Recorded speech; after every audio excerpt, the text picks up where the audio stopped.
नमस्ते दोस्तों, आपका स्वागत है आज के वीडियो में। आज के वीडियो में हम जानेंगे कि क्रोध पर विजय कैसे पाए।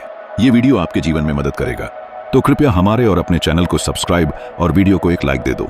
और हाँ, वीडियो को अंत तक देखना, क्योंकि अंत में आपके लिए कुछ खास है। तो चलिए आज का ज्ञान ग्रहण करते हैं।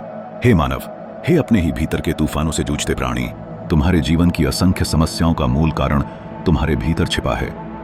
वह अग्नि जो तुम्हारे शांत चित्त को भस्म कर देती है, तुम्हारे विवेक को अंधा कर देती है और तुम्हें उस गहरी खाई में धकेल देती है जहां से लौटना कठिन हो जाता है। सुनो, मैं तुम्हें क्रोध पर विजय पाने के उस गहन विज्ञान से अवगत कराता हूं जो न केवल तुम्हें विनाश से बचाएगा, बल्कि तुम्हें जीवन की उस परम शांति की ओर ले जाएगा जिसके तुम सही अर्थों में अता में अधिकारी हो। क्रोध कोई साधारण भावना नहीं है, यह एक प्रचंड आंतरिक अग्नि है जो तुम्हारे संपूर्ण अस्तित्व को झुलसा देती है। जब क्रोध का जन्म होता है तो सर्वप्रथम तुम्हारी बुद्धि पर एक मोटा पर्दा सा छा जाता है। यह पर्दा इतना सघन होता है कि तुम स्पष्ट रूप से कुछ भी नहीं देख पाते। तुम्हारी दृष्टि संकुचित हो जाती है। तुम्हारा मन केवल उसी बात पर अटक जाता है जिसने तुम्हें क्रोध दिलाया है और समस्त विश्व तुम्हें शत्रु दिखाई देने लगता है।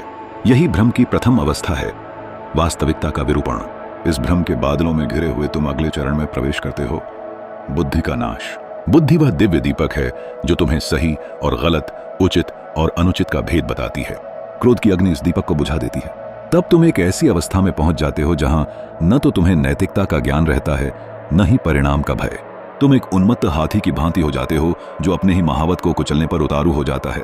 तुम वे शब्द बोल देते हो जो तुम कभी नहीं बोलना चाहते थे।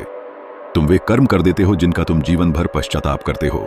और फिर अंतिम पतन होता है, मार्ग भटक जाना। जब बुद्धि नष्ट हो जाती है तो तुम्हारा आंतरिक कंपास टूट जाता है। तुम्हें यह ज्ञान ही नहीं रहता कि तुम्हें कहां जाना है और क्या करना है।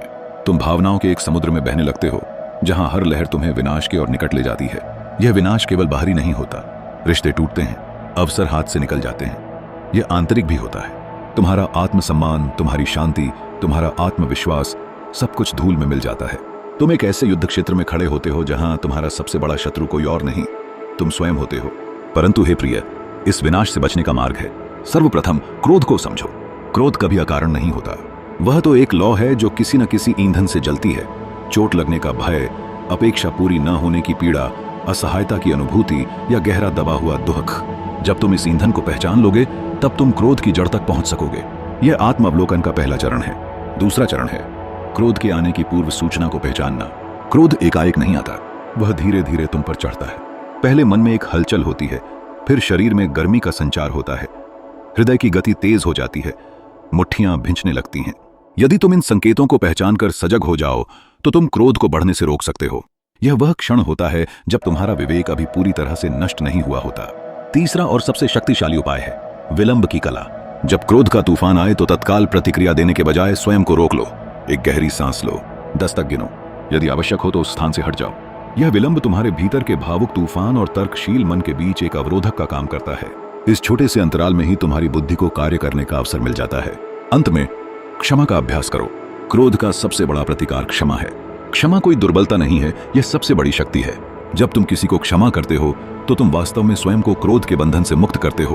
क्रोध एक विष है जिसका घूंट तुम पीते हो और उम्मीद करते हो कि दूसरा व्यक्ति मरेगा। क्षमा वह मार्ग है जिससे तुम इस विष को शरीर से बाहर निकाल फेंकते हो। इसलिए हे मेरे प्रिय, क्रोध पर विजय केवल एक नैतिक उपदेश नहीं है, यह आत्मरक्षा का सर्वोच्च विज्ञान है।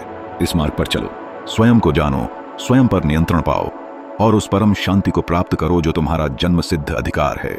मैं तुम्हारे साथ हूं, हर क्षण, हर संघर्ष में। दे आई ओम शांति।